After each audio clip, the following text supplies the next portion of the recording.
जय महालक्ष्मी की। मित्रों, आप सभी का सनातन धर्मसार चैनल पर बहुत बहुत स्वागत है। आज की वीडियो में हम अंतिम अगहन गुरुवार व्रत से संबंधित कुछ विशेष प्रश्नों को लेकर आए हैं। तो चलिए आज की वीडियो में जानते हैं कि 12 दिसंबर को जिस दिन अगहन माह का अंतिम गुरुवार महालक्ष्मी व्रत पड़ेगा, उस दिन क्या क्या कार्य करने चाहिए, किस प्रकार से आप उद्यापन कर सकते हैं, यदि पीरियड में है तो आप उद्यापन कैसे कर सकते हैं, कलश का विसर्जन कैसे किया जाए, और यदि आपने अब तक एक भी अगहन गुरुवार का व्रत नहीं किया है तो आप अंतिम गुरुवार को किस प्रकार से व्रत कर सकते हैं। तो इस प्रकार से कुछ विशेष प्रश्नों का जवाब इस वीडियो के माध्यम से दिया जाएगा। तो यदि आप इन सभी प्रश्नों का उत्तर जानना चाहते हैं तो वीडियो के अंत तक बने रहें। तो मित्रों देखिए, सबसे पहले तो आप यह जान लें कि अगहन माह के प्रत्येक गुरुवार अर्थात जितने भी गुरुवार पड़ते हैं, इन सभी गुरुवार पर माता लक्ष्मी के निमित्त व्रत किया जाता है। वैसे तो गुरुवार का दिन गुरु बृहस्पति और भगवान विष्णु के लिए व्रत का दिन है, परंतु अगहन माह में पड़ने वाले सभी गुरुवार पर श्री विष्णु भगवान के साथ साथ माता लक्ष्मी की पूजा भी की जाती है। ऐसी मान्यता है कि अगहन के पड़ने वाले सभी गुरुवार पर यदि माता लक्ष्मी की पूजा पूरे विधि विधान से की जाए तो माता लक्ष्मी का आपके घर में स्थायी निवास बना रहता है। तो यदि आपने भी अगहन के सभी गुरुवार के व्रत किए हैं तो आप इस 12 दिसंबर को अगहन का अंतिम गुरुवार व्रत करेंगे। इस दिन सभी व्रत करने वाली महिलाओं को व्रत का उद्यापन भी करना होता है। तो ऐसी स्थिति में उद्यापन को लेकर अनेक प्रश्न लोगों के मन में आते हैं। सबसे पहला प्रश्न कि उद्यापन कब और कैसे करें। तो देखिए मित्रों, सबसे पहले तो आप जिस प्रकार से माता महालक्ष्मी का अगहन गुरुवार का व्रत रखते हैं, ठीक इसी प्रकार से 12 दिसंबर को अगहन के अंतिम गुरुवार पर भी आप माता लक्ष्मी का व्रत करें। अगहन गुरुवार के ठीक एक दिन पहले बुधवार के दिन अपने घर को अच्छे प्रकार से साफ सुथरा कर ले और गुरुवार के दिन ब्रह्म मुहूर्त में उठकर स्नान आदि से निवृत्त होकर माता लक्ष्मी के पद चिन्ह बना ले। देखिए मित्रों, माता लक्ष्मी के पद चिन्ह अपने घर के बाहर की ओर से अपने मंदिर तक या जहां पर आपने माता लक्ष्मी की चौकी स्थापित की है वहां तक बनाना है।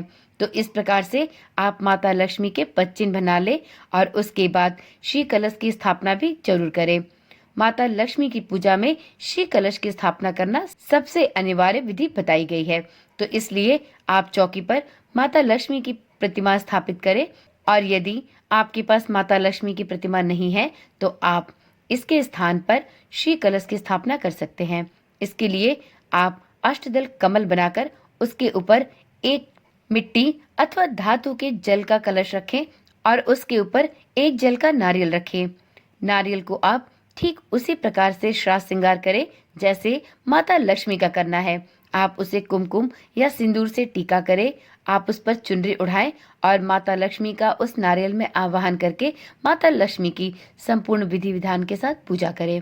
और इसके बाद आप उस दिन शाम की पूजा के समय अपने व्रत का उद्यापन कर सकते हैं। तो देखिए मित्रों, व्रत के उद्यापन में आपको 7 या 8 सुहागिन महिलाओं को अपने घर पर बुलाना होता है, और आप जब शाम की पूजा करें तो उस समय इन महिलाओं को अपने साथ पूजा में सम्मिलित करें और इस दिन माता लक्ष्मी के निमित्त एक विशेष भोग अवश्य बनाएं। माता को आप मखाने की खीर अर्पित कर सकते हैं।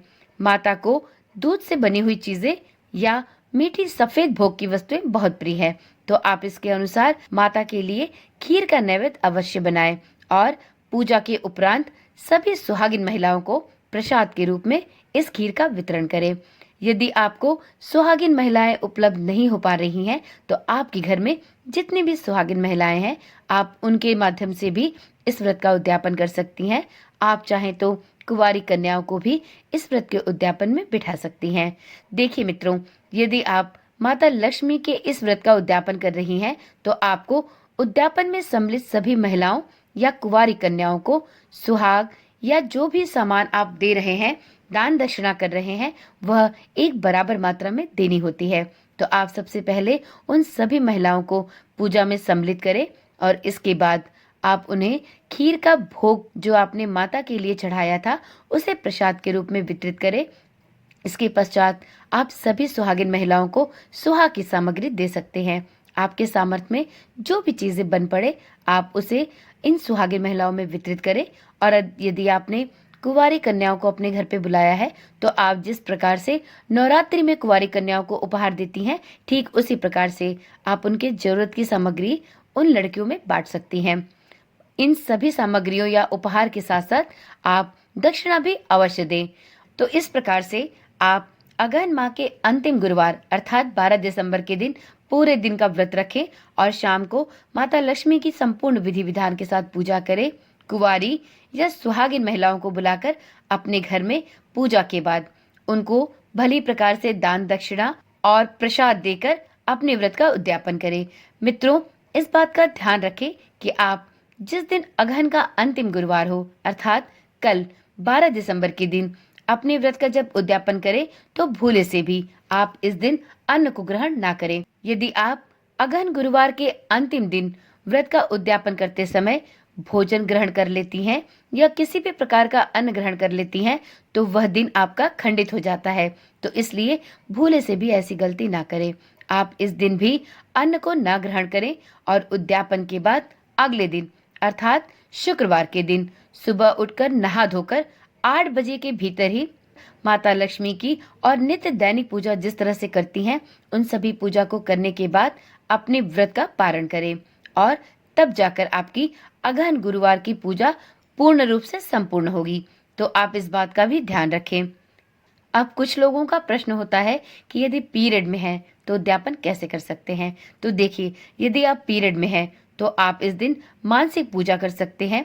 उद्यापन या व्रत से संबंधित किसी भी कार्य को आप नहीं कर सकते। तो ऐसी स्थिति में आपके पास दो विकल्प हैं। या तो आपके घर में कोई भी ऐसा है जिससे आप यह पूजा पूरी प्रकार से करा सकती हैं तो आप यह कर सकती हैं।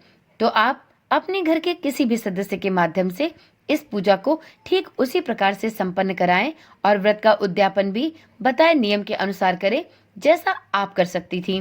परंतु आप यदि इस प्रकार से व्रत का उद्यापन करने में समर्थ नहीं है, आपके घर में कोई भी इस व्रत का उद्यापन करने या इस व्रत का अनुष्ठान करने में समर्थ नहीं है या आपके पास कोई ऐसा व्यक्ति उपलब्ध नहीं है, तो आप चिंता ना करें। आप इस दिन भी मानसिक रूप से माता लक्ष्मी की पूजा आराधना करें, माता लक्ष्मी के मंत्रों का जाप करें और अगले गुरुवार को जब आप मासिक धर्म से संपूर्ण रूप से साफ सुथरी हो जाएं, तब आप अगले गुरुवार पर माता लक्ष्मी के निमित्त पूजा पाठ करके और व्रत का उद्यापन कर सकती हैं।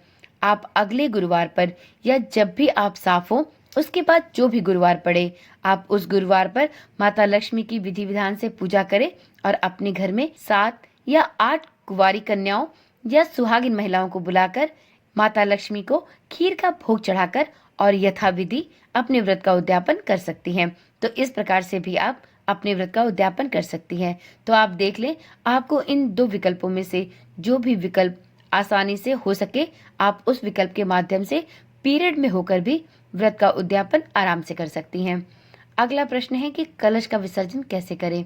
तो सबसे पहले तो इस बात का ध्यान दें कि कलश का विसर्जन आपको गुरुवार के व्रत के दिन नहीं करना है। आपको इस व्रत के बाद अगले दिन अपने कलश का विसर्जन करना चाहिए। आप कलश विसर्जन के समय सबसे पहले जो भी चीजें जैसे आपने फल, फूल, जल, दूब इत्यादि चढ़ाया है, इन सभी चीजों को अपने घर में किसी भी गमले में डाल दे। जो आपने कलश में जल रखा है उस जल को आप सबसे पहले तो अपने संपूर्ण घर में छिड़क दे और उसके बाद बचे हुए जल को आप किसी भी पेड़ में डाल सकते हैं। इस बात का ध्यान रखें कि आपके द्वारा डाला गया यह जल किसी भी नाली में या किसी का लांघन पड़े ऐसी जगह पे नहीं डालना है। इसके बाद आपने जो कलश की स्थापना करने के साथ ही जो आपने वहां पर अष्टदल कमल बनाया है या जो आपने अक्षत चढ़ाए हैं उनको 4 भाग में विभाजित करके एक भाग को अपने अन्न के भंडार में रखें, दूसरे भाग को एक लाल कपड़े में बांधकर अपने तिजोरी के स्थान पर रखें, तीसरा भाग आप पशु पक्षियों के लिए रख दें और चौथे भाग को आप किसी भी ब्राह्मण या पुजारी को दान में दे दें। और इसके बाद आपने जो जल वाला नारियल रखा है तो देखिए, इस नारियल को कभी भी तोड़कर प्रसाद के रूप में नहीं खाया जाता। ऐसी मान्यता है कि जल वाले नारियल में माता लक्ष्मी का आवाहन करके माता लक्ष्मी की पूजा की जाती है। तो इस प्रकार से इस जल वाले नारियल को माता लक्ष्मी का स्वरूप माना जाता है। तो भूले से भी इस नारियल को तोड़कर प्रसाद के रूप में वितरित नहीं करना चाहिए। आप इस नारियल को या तो आप अपने मंदिर में इसी प्रकार से रखकर पूजा कर सकती हैं या फिर किसी भी बहते हुए जल में प्रवाहित कर दें।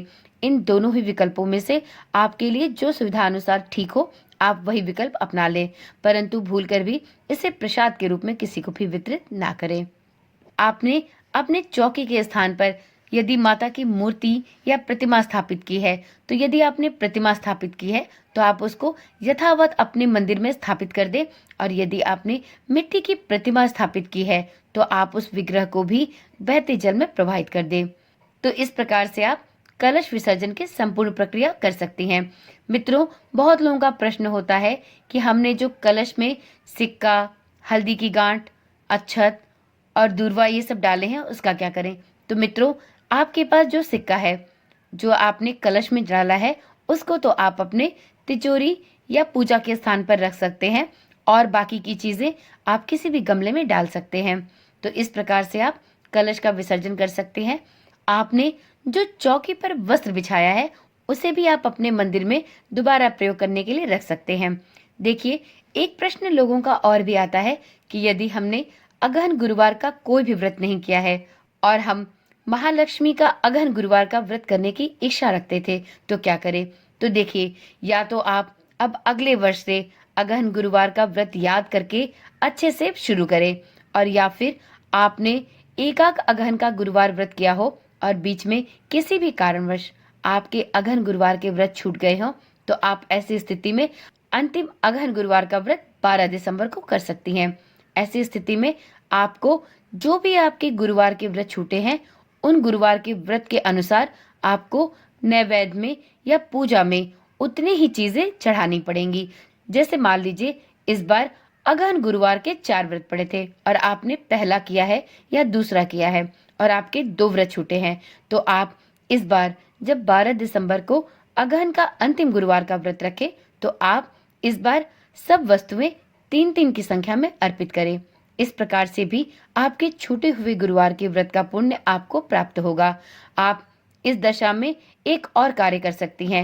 1.25 किलो गेहूं और 1.25 किलो गुड़ को एक लाल कपड़े में बांधकर आप किसी भी जरूरतमंद को या पुजारी को भेंट कर सकती हैं।